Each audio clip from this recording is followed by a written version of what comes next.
lihat kekuatannya gigitan toke. Ini udah digoyang-goyang tetap nggak mau lepas ya, Bu? Iya, kenceng.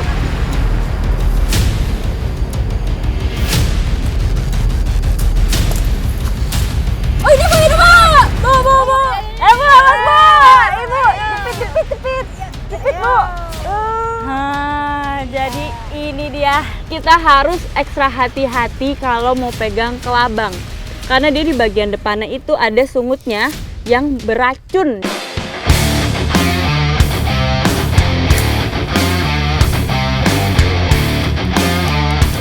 Nah, jadi ini nih yang kita cari-cari, ular pring atau ulat bambu. Ular pring ini akan kita olah menjadi masakan yang namanya bobor ular pring. Nah, ini setelah ditumis jadi crunchy, jadi renyah kelihatannya nih. Saya mau coba sebelum dicampur dengan bumbunya.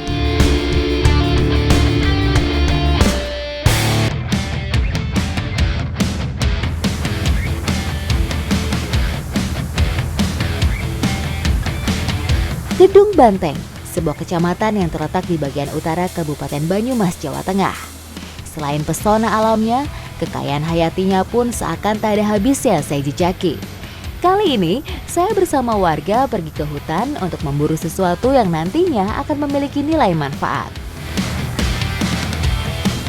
Nah, ini kita mau mencari sesuatu di hutan. Kita udah naik turun gunung, tapi kok nggak sampai-sampai. Ibu, udah dekat belum? Udah. Dari tadi dekat tapi nggak sampai-sampai. Ikuti jejak saya, jejak petualang.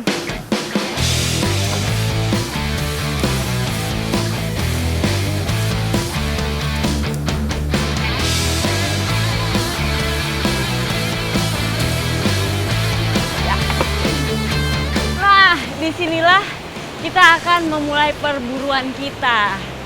Ibu, di mana nih, Bu? Tempatnya? Mungkin di sela-sela batu. Di sela-sela batu. Mungkin dia bawah-bawah rumput. Ayo, Bu, kita langsung cari.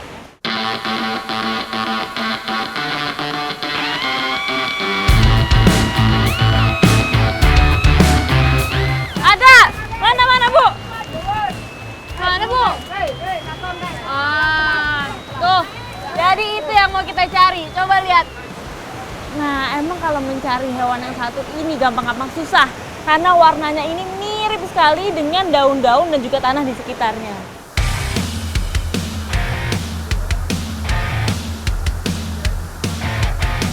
Itu Bu ekornya. Ya, lompat. Ya itu Bu. Aduh. Itu dia ke sini. Ah!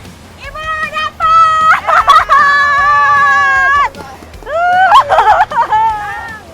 Jadi ini nih yang kita cari-cari, toke atau di sini namanya toke alas atau toke hutan.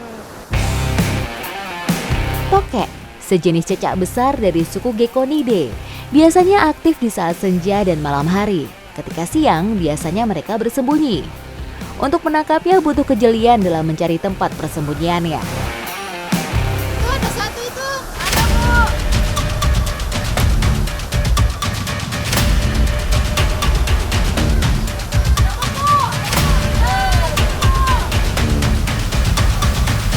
Coba lihat, Bu. Nah ini nih bedanya teke rumah sama teke hutan atau teke alas. Kalau di rumah tuh biasanya tokenya bersih-bersih. Tapi kalau teke alas kotor nih seperti ini. Toke hutan tinggal di lubang pepohonan atau bebatuan. Mereka memakan serangga, cacing, terkadang reptil yang lebih kecil. Ciri khas dari toke yaitu bunyi suaranya. Suara yang dikeluarkan biasanya untuk menandai wilayahnya dan berkomunikasi dengan toke lain. Ini ada yang gede lagi? Nggak ada? Oh berarti kalau misalnya ada yang suka bilang 2 kilo, 3 kilo itu? Kayaknya sih bohong. Oh Itu gitu, paling Bu? gede. Oh ini berarti Ibu udah sering banget ya, Bu, nyari-nyari toke. Nggak ada tuh toke yang ukurannya sampai 2 kilo, 3 kilo, apalagi ya, Bu. Ukuran seginilah yang paling besar, kurang lebih segini ya, Bu. Dan kita harus hati-hati nih kalau megang toke. Di bagian lehernya ya, Bu, supaya nggak tergigit. Karena kalau udah kegigit, susah ya, Bu, lepasnya. Jadi kalau ada mitos tuh, katanya kalau digigit toke, kalau kan ada suara petir baru bisa lepas gitu ya, Bu? Ya, Tapi itu bohong, itu mitos juga. Jadi ada caranya nih. Nih, saya coba gigitin ya, Bu.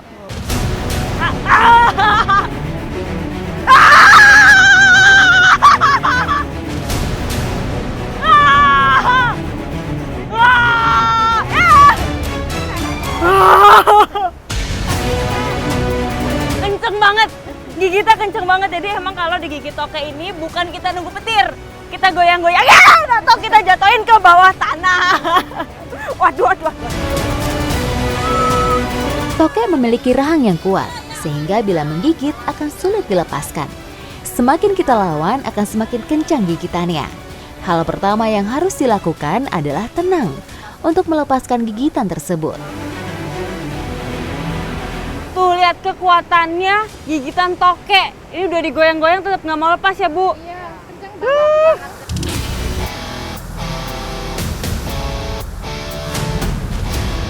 Mana, Bu? Mana, Bu?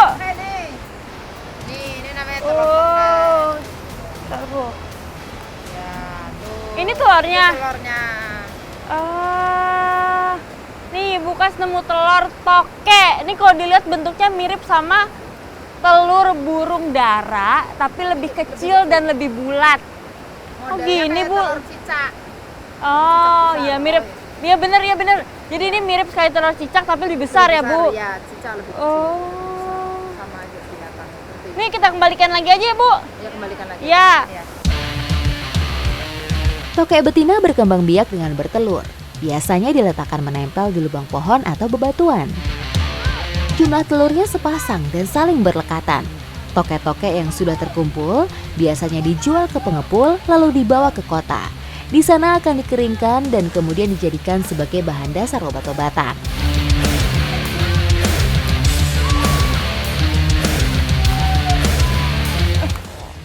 Bunyi.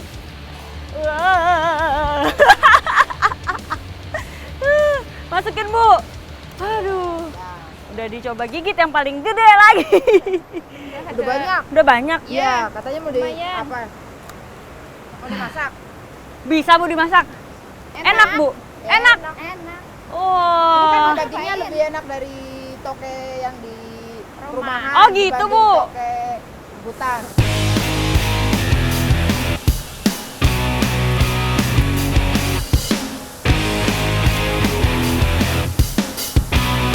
Saatnya memasak hasil perburuan. Iya, toke-toke ini siap diolah menjadi makanan lezat dengan beragam rempah khas Nusantara.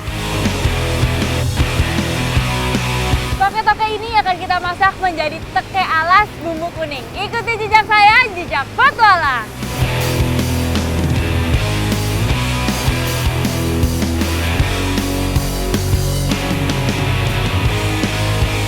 Untuk membuat bumbu kuning kita hanya membutuhkan rempah-rempah dapur, tapi nggak boleh ketinggalan yaitu kunyit supaya warnanya kuning dan juga jahe dan serai untuk menghilangkan amis.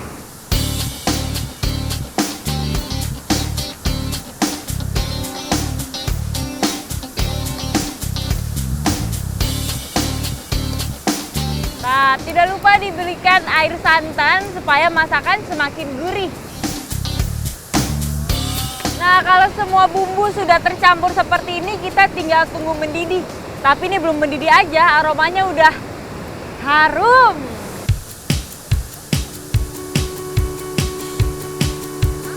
Udah semakin harum nih, Bu. Ini kalau udah matang, aromanya mirip sekali dengan opor. Mau langsung kita icip-icip. Ayo, Bu.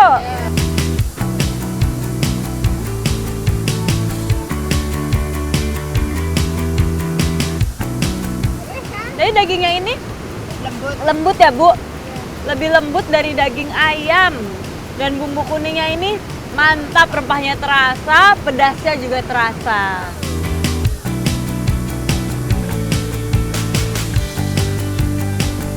Bukan cuma nikmat, tapi daging toke dipercaya bisa mengobati asma dan juga berbagai penyakit kulit. Ya kan, Bu? Ya. Selain dapat mengobati penyakit asma dan kulit, daging toke dipercaya dapat menambah stamina dan kekebalan tubuh. Ibu, makasih ya, saya udah diajarin cara nyari teke, dimasakin teke alas kuah kuning, terus makannya di tempat yang indah banget. Nih, lihat nih, air terjunnya bagus banget. Ikuti jejak saya, jejak petualang. Tambah, Bu.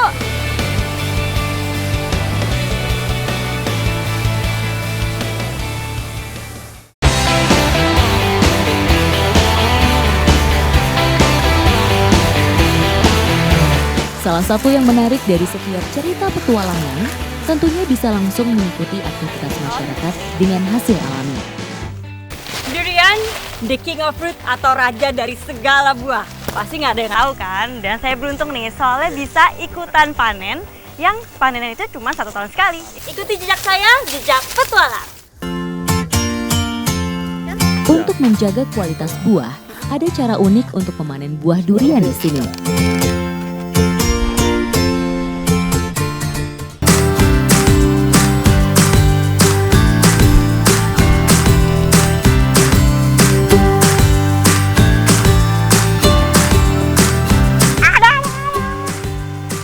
Bentar, Pak.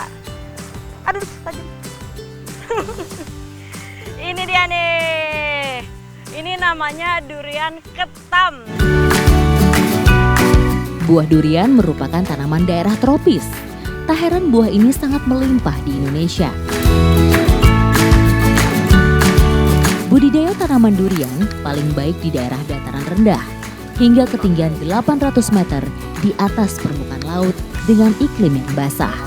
Karena sangat mempengaruhi kualitas daging buah, baik itu dari segi ketebalan maupun rasa. Nah, jadi teknik untuk menanjat pohonnya beda-beda. Ada yang pakai tangga, tapi ada juga tuh yang cuman bener-bener pakai tangan, tapi tetap sama, si buah duriannya harus diikat dulu supaya dia nggak jatuh dan nggak pecah. Kulit buah durian yang rusak atau pecah akan membuat daging cepat rasa asam karena proses fermentasi. Walaupun ukurannya berbeda, tapi yang dicari yang seperti ini nih, warnanya udah kuning kehijauan atau hijau kekuningan. Dan biasanya dalam sekali panen, satu pohon bisa sampai belasan. Buah yang sudah masak umumnya ditandai dengan aroma yang menyengat. Tanda lainnya, bila diketuk, durinya akan terdengar dentang udara sebagai tanda daging buah sudah terlepas dari cangkang. Ini kalau dari tekstur aja udah lembut banget. Udah kayak butter atau mentega. Saya makan ya.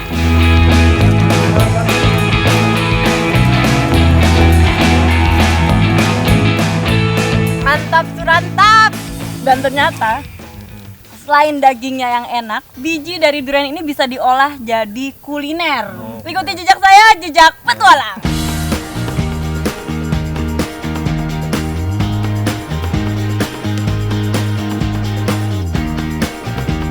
Kalau denger semur daging pasti udah sering. Tapi gimana kalau yang disemur itu adalah biji buah? Seperti di Desa Blimbing ini ada sajian kreasi yang unik, yaitu semur biji durian. Penasaran? Durian, ya? Ikuti jejak saya, jejak petualang. Di Indonesia, buah durian memang belum familiar digunakan untuk bahan makanan. Warga Desa Blimbing ternyata punya cara tersendiri untuk memanfaatkan biji durian menjadi sebuah olahan makanan.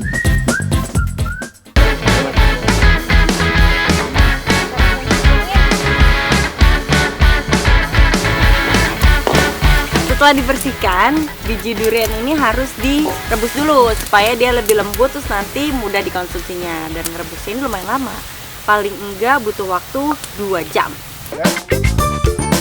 Olahan makanan kali ini sengaja menggunakan banyak bumbu rempah.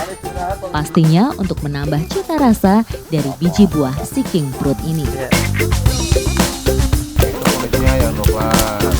Si putihnya ini yang dimakan. Jadi bagian yang dimakan tuh yang putihnya ini nih. Nanti mereka semua juga bakal kita kupas si kulit coklatnya ini. Langsung makan nih Pak ya? Ya boleh. Coba. Bagaimana rasanya? Nggak ada rasanya. Kayak kacang Bogor.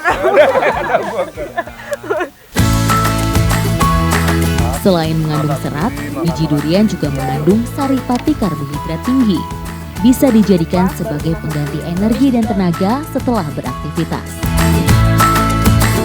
Biji durian ini berlendir. Iya, Jadi berlendir. untuk motongnya susah, Iya, susah. atau Oh. dibilang tuh lunyu Iya, atau lunyu. gampang lepas dari tangan. Ditambah Iya. dia juga panas. Mau mencolot aja nih. Mencolot, mencolot atau lompat.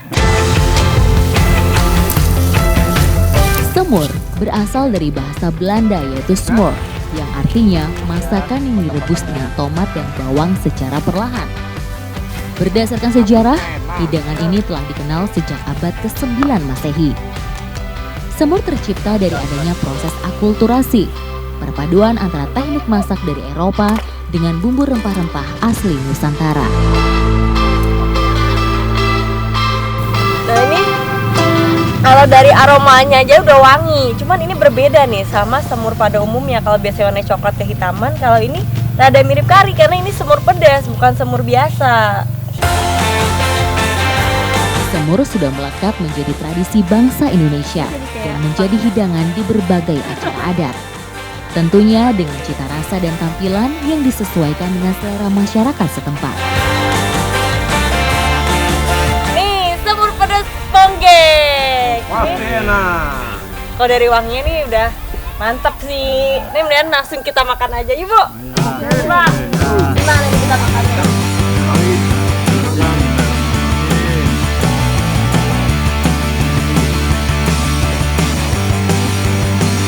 Ini karena udah dibersihin terus udah dimasak juga, rasa duriannya tuh udah hilang sama sekali. Iya. Dan juga teksturnya juga lembut, plus ada rasa pedes-pedesnya. Terus ada tambah lagi karena dia berlendir, jadi rasanya kayak ditambah tepung beras gitu ya, Bu. Betul. Enak. Cukup berbeda dengan rasa semur biasanya yang dominan rasa manis, semur pongge justru menonjolkan rasa pedas dan hangatnya bumbu rempah. Wah, enak banget nih kalau makan iya. bancaan kayak Bancaan, gini iya, enak atau makan sekali. bareng-bareng. Iya. Seru ya, Pak? Iya. Rame yang enak makin enak. Enak. Dan Iya. selain enak, ternyata bonceng ini juga kaya akan manfaat, yaitu dia mengandung banyak kalsium dan juga fosfor yang baik untuk tulang dan juga gigi. Ikuti jejak saya, jejak petualang.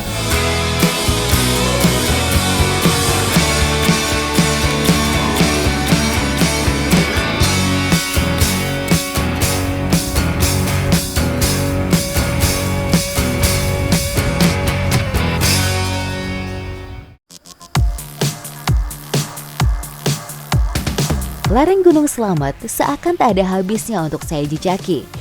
Bukan hanya soal ketinggian dan floranya saja, ragam satwa yang ada di gunung ini juga banyak memiliki nilai manfaat bagi masyarakatnya. Waduh, ini sudah menaik turuni bukit. Jadi sebenarnya kita ini mau mencari obat. Tapi untuk mencarinya kita harus menaiki ini ya, Bu, tebing batu ya, Bu. Nggak apa-apa, ayo kita cari, Bu. Ikuti jejak saya, jejak petualang. Semangat!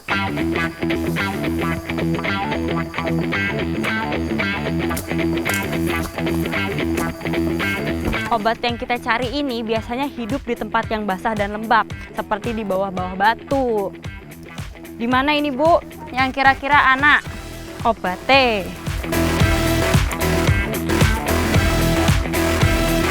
Oh, ini, Bu, Bu! Bu, Bu, Bu! Bu, awas, Bu! Ibu, jepit, Bu!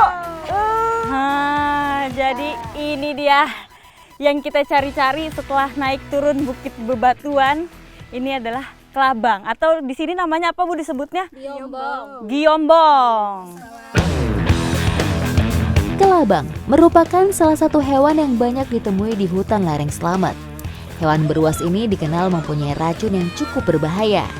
Di balik racunnya yang cukup berbahaya, ternyata hewan yang masih berkerabat dengan kaki seribu ini memiliki manfaat bagi manusia. Beberapa warga desa Baseh, Kecamatan Kedung Banteng, Banyumas, biasa berburu kelabang untuk diambil manfaatnya.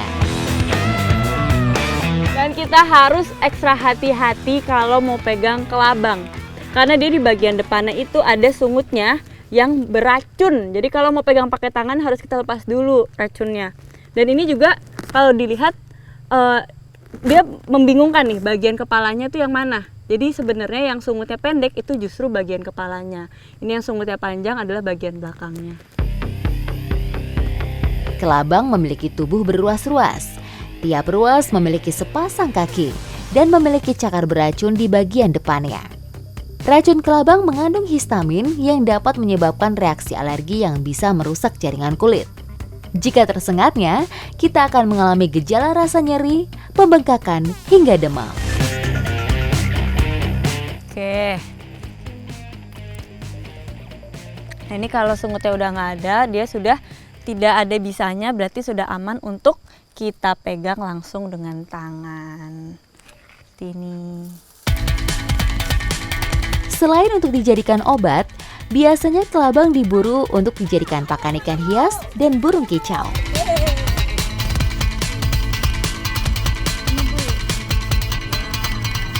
Oh ini lebih gede. Jadi emang ukurannya bervariasi sampai 40 cm ya Bu paling panjang. Dan ini sebelum kita manfaatkan menjadi obat pastinya harus diolah dulu. Kita olah dulu ya Bu. Ikuti jejak saya, jejak petualang.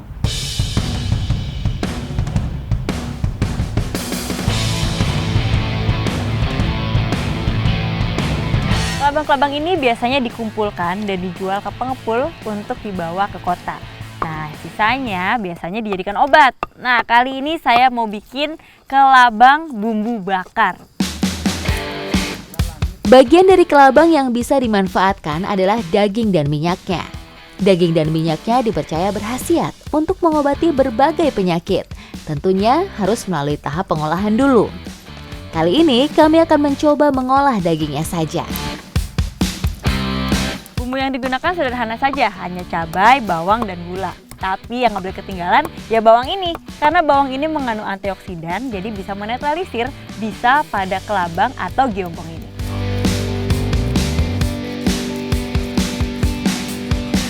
Sebelum dibumbui, geombong ini harus kita rebus menggunakan air garam. Ini berfungsi untuk menghilangkan sisa-sisa bisa yang tersisa pada badannya.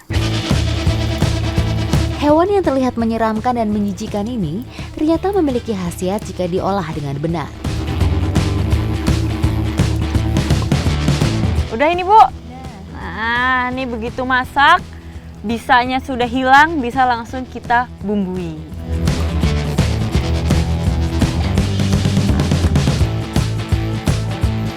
Nah, begitu bumbu merata, bisa langsung kita panggang di atas bara.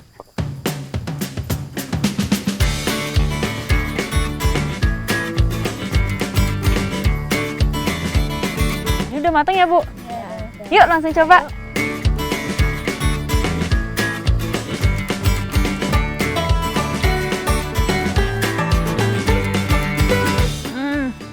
Ini kalau bagian luarnya sedikit alot ya, Bu. Tapi rasanya ini mirip sekali dengan udang. Terus ditambah karena bumbunya ini banyak cabai, jadi pedas ya Bu.